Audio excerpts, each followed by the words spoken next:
This is a story of Christmas, of a man, Ebenezer Scrooge, who hated Christmas, but learned to love it, or rather, was taught to love it. Nobody liked Scrooge. He was a mean old man. He loved no one and he gave nothing. He despised merriment and happiness. He was as cold as the cold grave.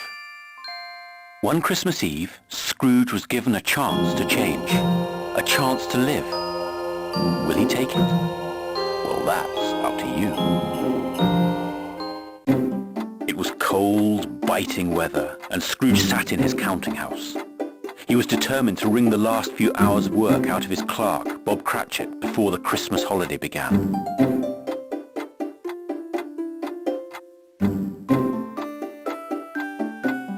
Bob sat shivering in his corner of the office. His fire was almost out and he ached for some warmth. He longed for the clock to strike 6, the signal that he could finally go home. For tomorrow was Christmas Day and Bob loved Christmas. But as he looked up at the hands of the clock, they seemed to go slower and slower.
Bob put a piece of coal into the fire and immediately began to feel warmer.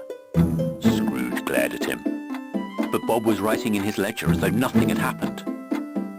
Luckily, at that very moment, the door swung open, and in walked the old man's nephew, Fred. "Merry Christmas, Uncle!" cried Fred cheerily. "I have come to invite you to Christmas dinner." Scrooge was having none of it. "Bah humbug," came the sour reply.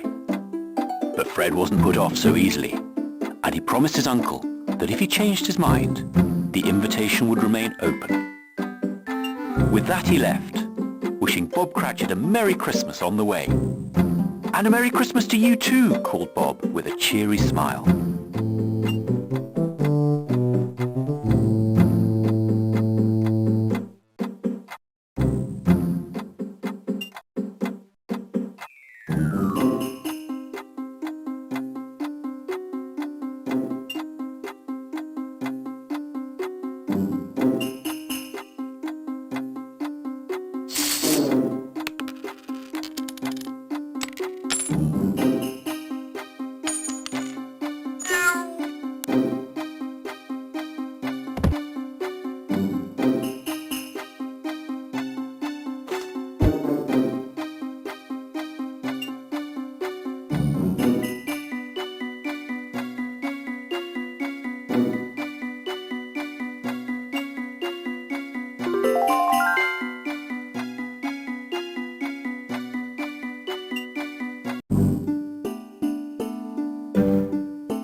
Scrooge was furious when he discovered his clerk had been playing games instead of working. But once again, Bob was saved by circumstances. For at that very moment, two gentlemen collecting donations for the poor came visiting. Scrooge growled and sent them packing, empty-handed with another "Bah humbug." Bob felt sorry for the gentlemen, but was delighted when the clock announced it was finally time to go home. He wished Scrooge a Merry Christmas and danced out of the grim office. Scrooge muttered, put on his hat and scarf, and ventured out into the city.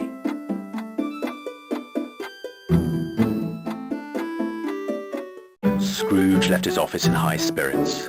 Twice he had rebuffed Christmas cheer. He allowed himself a wry smile. Little did he know that his good mood was about to change.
Gloria.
A ghostly hearse rushed towards Scrooge. Thinking it a very ill omen, he hurried on upstairs. Scrooge was relieved to be home at last. As was his custom every evening, he sat down to a bowl of gruel. It was the cheapest way of warming his old bones. This evening he hoped it would also banish the peculiar events of his journey home.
The ghost of old Jacob Marley appeared from the tiles.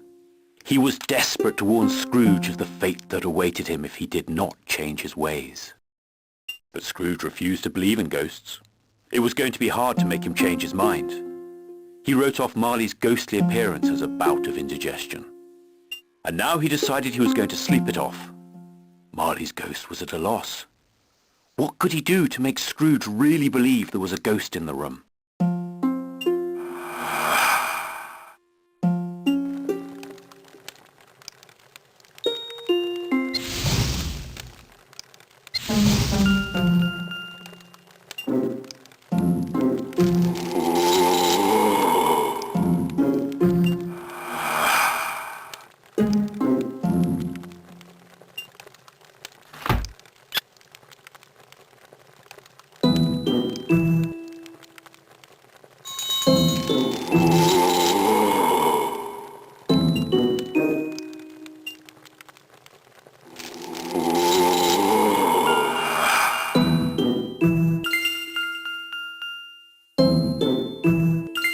Marley's ghost told his old friend how misguided they had both been in life, caring only for money. He uttered a terrible warning. If you would escape a fate like mine, you'd best listen to what I say. As the clock strikes 1, you'll be visited by 3 different ghosts. Learn from what they show you, or, like me, you will be doomed to walk the earth with chains around your neck. And with that, Marley's ghost flew away through the window. Scrooge sat stunned upon his bed. The big clock in the hallway announced the terrible hour, 1 o'clock. At once a shiny bright spirit appeared right in front of Scrooge's eyes. "I am the ghost of Christmas past," it said solemnly. "Come with me."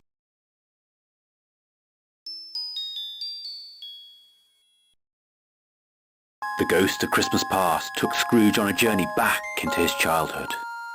Scrooge looked on in astonishment. It was the snowbound country lane down which he had walked every morning to school as a small boy. But his joy quickly turned to sadness as he recalled how lonely those childhood years had really been. A couple of boys were playing in the snow. "Look closely, Scrooge," said the ghost. Scrooge peered at the boys, and with a gasp realized, "It's me, a child again. I'm making a snowman." "Go and help," suggested the ghost.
What could be more fun than a game of snowballs? Scrooge smiled the ghost. You do remember fun, don't you?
The ghost smiled at Scrooge's newfound sense of joy. He motioned for Scrooge to follow, and the scene changed again from snowy cold to glorious warmth. Scrooge opened his eyes and for a second could not believe them.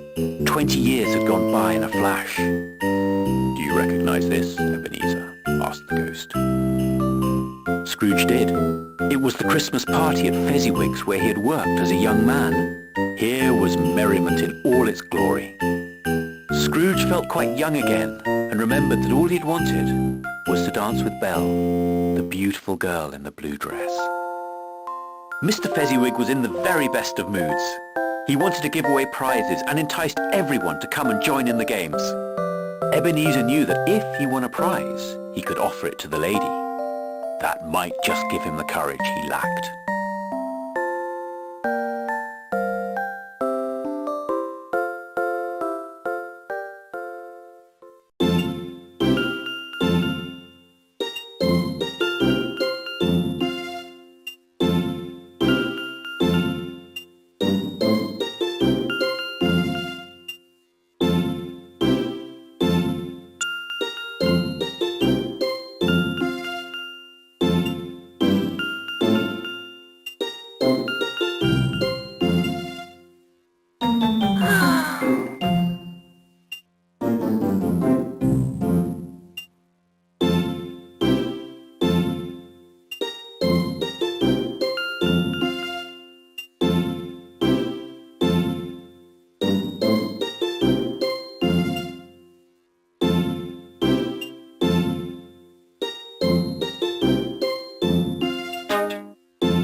Mr. Fezziwig happily presented young Ebenezer with the prize, a lovely red rose, knowing exactly which young lady he would give it to. Scrooge's old heart felt again that little leap as Belle smiled at his younger self. If only the fiddler would play a merrier tune, he thought, he might pluck up the courage to ask her to dance.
As the music picked up pace, Ebenezer finally asked Belle for a dance, and, to his utmost joy, she accepted.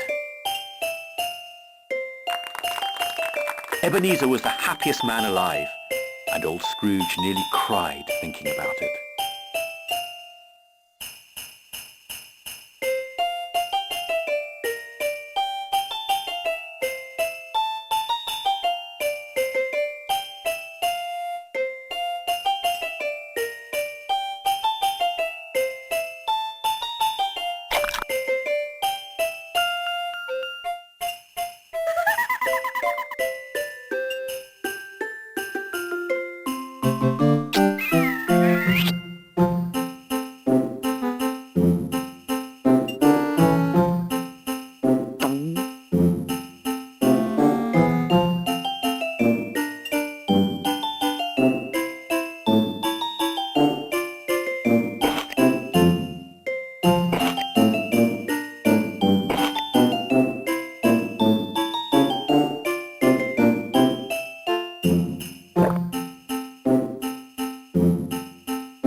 looked at his younger self in the arms of his lovely sweetheart and felt both joy and sorrow. Joy for that sweet kiss and sorrow for what was to follow, for he knew that a year later he would leave Belle. He turned to the ghost and begged, "Show me no more. What is done is done. I cannot alter the past." The ghost nodded wisely. And before Scrooge knew what was happening, he found himself back in his old bedchamber, quite alone. Scrooge longed for sleep, but also dreaded the next encounter, for Marley had promised him 3 ghostly visits. As he sat, trying to put the experience behind him, the clock tolled once more. A spectral light poured through every crack in the door, and Scrooge knew that the next ghost was waiting for him. He locked the door with a key and blocked it with a chair. As long as both remained in place, he knew he would be safe.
Scrooge was powerless to stop the door from opening.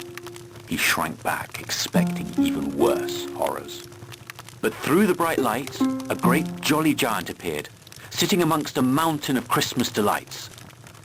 "Scrooge, dear fellow," boomed the ghost cheerily. "Allow me to introduce myself. I am the ghost of Christmas present." Scrooge muttered a greeting. "Where are we going?" he sighed.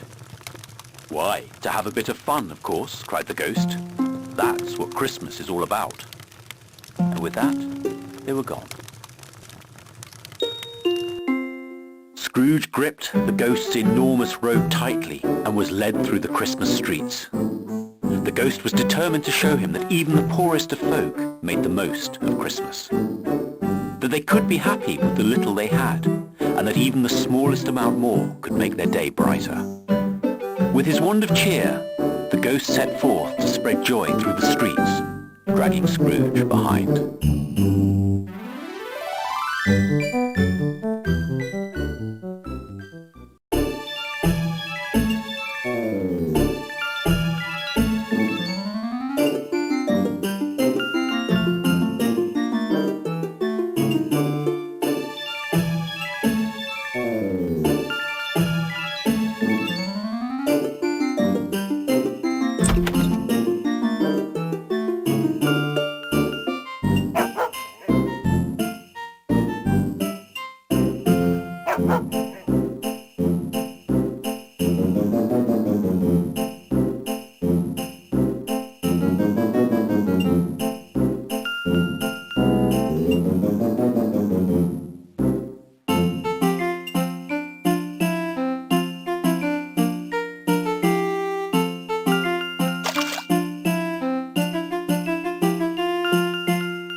They had arrived.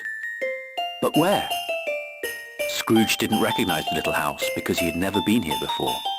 Yet this was the home of his very own clerk, Bob Cratchit. "Ghost, where are we?" asked Scrooge fearfully. The ghost laughed deeply and merely said, "You shall find out soon enough." Scrooge found himself in a small kitchen full of bustling activity. The Cratchit house was small but cosy. Bob's wife was busy preparing the Christmas dinner. Around her, the children amused themselves playing cards and singing carols. Excitement and good cheer filled the room to the brim. The ghost of Christmas present nodded his approval and settled in to enjoy the spectacle. Scrooge, intrigued by this window into his clerk's family life, followed his example.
clear to Scrooge that even though his clerk had little money, he and his family had all had a fine Christmas day.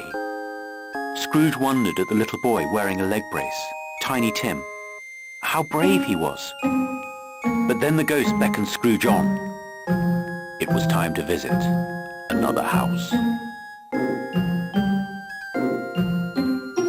Now the ghost took Scrooge to a different party, but an equally merry one. It was the very party that his nephew, Fred, had invited him to that afternoon.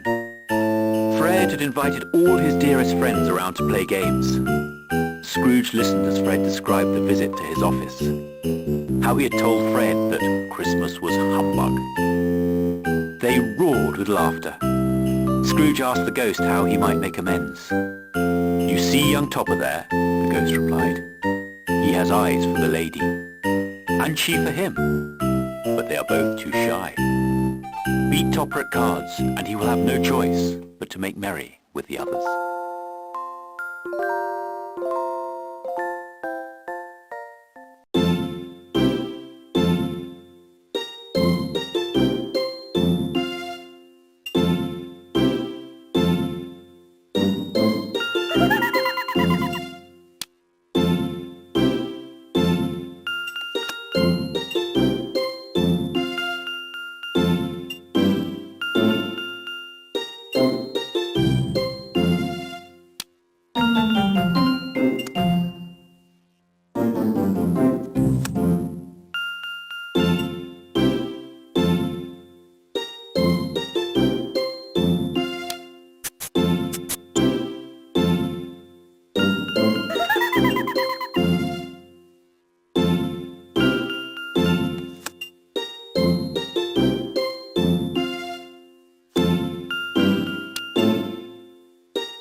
Everybody laughed as Topper kissed his girl. The party was great fun and Scrooge didn't want to leave. But the ghost now turned to him with a long sigh. My life upon this earth is brief, Scrooge. It ends tonight, and the time draws near.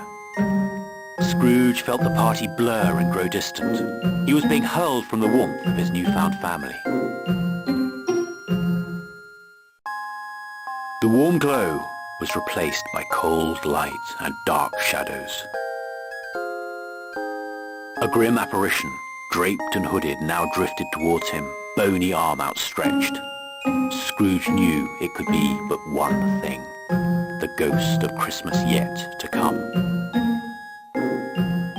He stared in horror, for there, at the end of the street, was the black hearse that had taken his partner Marley away all those years ago. It was here to take him away too. Scrooge knew he must flee as fast as he could and throw every obstacle in the way of this fiendish apparition.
Scrooge breathed a sigh of relief. Surely nothing the ghost could throw at him now would be as terrifying. But as the light cleared and he found himself, still tiny as a mouse, in Joe's rag and bottle shop, he knew that his descent had still further to go. Far above him a conversation was going on, between some proper-sized people. But down here he could only hear fragments. What were they talking about? There was only one way to find out. He was going to have to climb up to get a better view, and to hear what he needed to hear.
he was witnessing. Some poor soul had died and all his possessions had been stolen, to be sold here in Joe's rag and bottle shop. But who might this sad victim be? There was something very familiar about the whole event. Some rats had caught up with Scrooge, and Joe whacked his cane down on the table. Scrooge and the rats fled together. But, as the rats regrouped, it became clear to Scrooge that they hadn't given up the chase. He ran into a maze of rags and bottles.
Scrooge breathed a sigh of relief.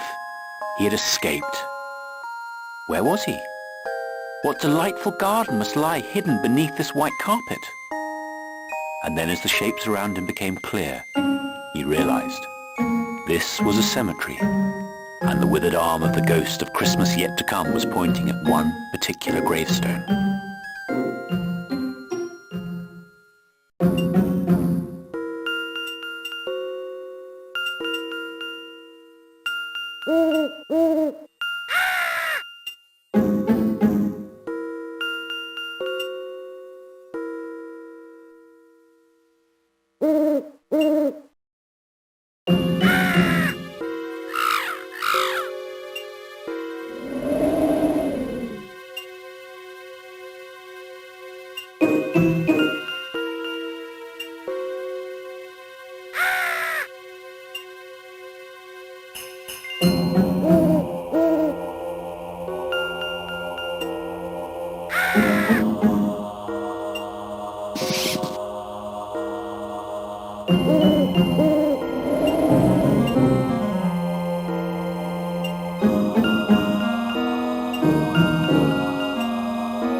With a terrible dread what the ghost had been showing him all along.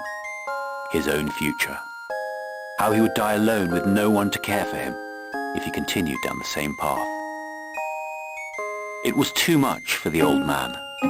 He slumped in a dead faint into the cold snow. The ghost, ever silent, looked on. When Scrooge awoke, he found himself back in his bedchamber. A surge of joy flooded through him. He was alive. The nightmare had ended. Outside, church bells were ringing. There could be no mistake. It was Christmas Day. He laughed out loud with relief. He had been on a desperate and terrible journey. But it was Christmas. And it was going to be the best Christmas he had ever had. Into the street went Scrooge, armed with a great many coins. He was going to spread cheer through the whole city, and for the first time in a very long time, he was going to enjoy himself.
very unexpected Merry Christmas.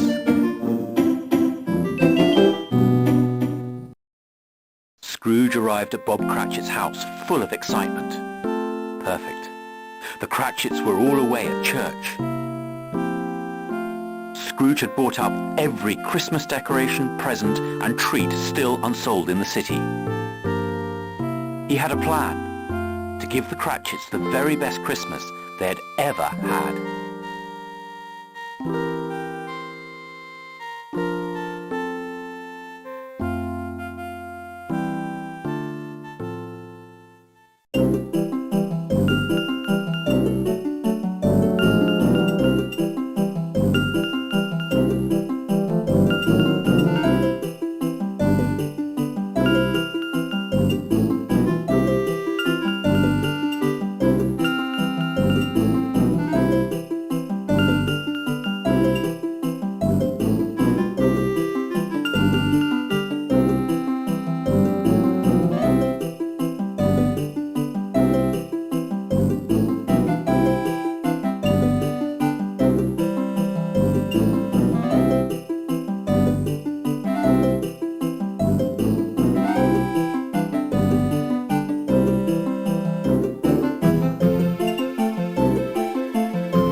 In the distance, Scrooge heard the merry laughter of Bob Cratchit returning from church with his wife and children. He giggled to himself at the surprise in store. The family pushed open the door and stopped in amazement. "It's a miracle," said Bob. "Papa, is this really our house?" cried Tiny Tim in awe. Once the shock had faded, the whole family threw themselves into unwrapping presents, marvelling at the decorations, delighting at the size of the turkey. Tiny Tim declared, "This is the best Christmas ever." Scrooge took one last look and slipped away. He had one more wrong to right. Scrooge peered in at Fred's party. "I thought I'd come to dinner," he said nervously. "If you'll have me, of course."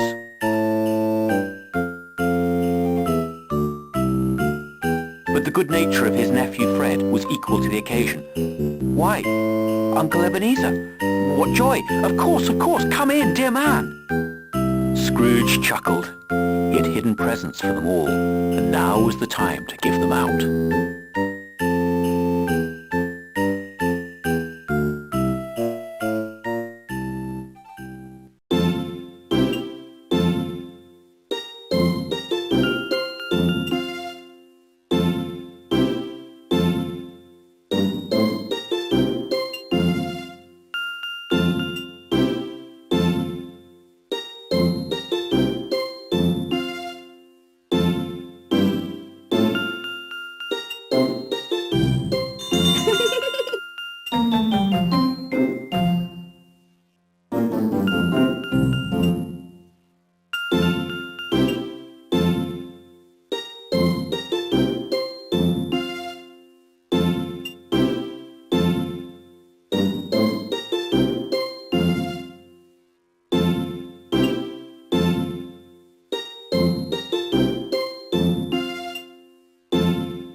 thus did Ebenezer Scrooge come to the end of the most important Christmas day of his life.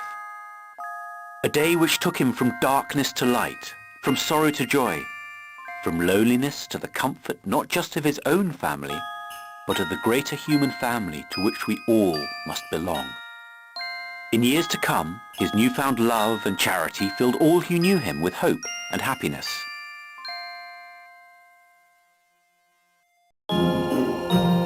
To Tiny Tim, who found new strength and long life, he became like a second father. He never told of the reasons for his transformation, but his good deeds spoke forever.